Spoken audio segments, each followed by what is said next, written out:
Before the age of 7, we are in theta state. We are rapidly taking in information because we need to belong to a tribe. We're not lone wolves. And for a child to be alone and it's death, right? So we need to take in this information and adapt and mimic the adults around us as quickly as possible. So the food messages I got in childhood stayed with me.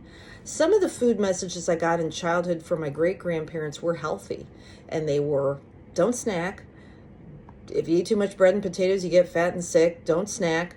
What are you doing? What is that? Do you know where that food came from? Why are you snacking? Why are you taking that sample? They had a lot of ancestral wisdom.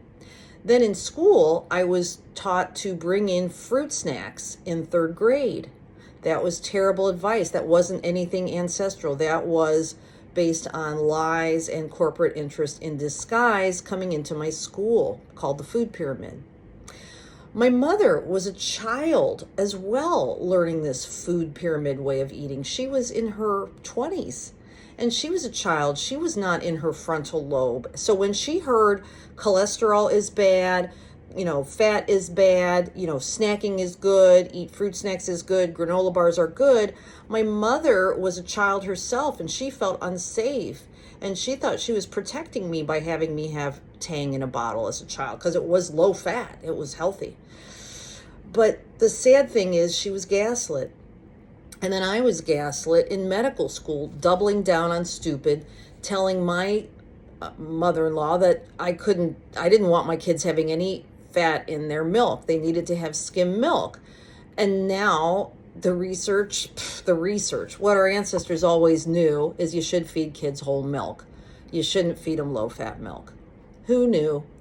Don't trust the doctors, trust the grandparents, trust a historical way of eating. But I also want to offer you some solace that if you've developed, if it's not safe to bond with people, we bond with the substance. And as children, we need to regulate our emotions. We need adults to help us regulate emotions.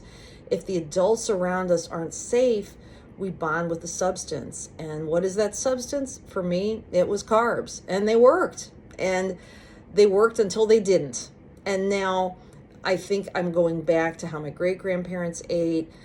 I'm going back to what isn't broken in places where they never adopted the food pyramid. So you're not a bad person that you've developed problems with weight. In fact, you're a wonderful person. You listened to the guidance. You thought you were getting good advice from the food pyramid way of eating, but it's a massive failed experiment. And when do we jump off the train and realize this train is just, this low-fat experiment's not working? So again, I hope you'll like, comment, subscribe, share. Hope to see you in the next video.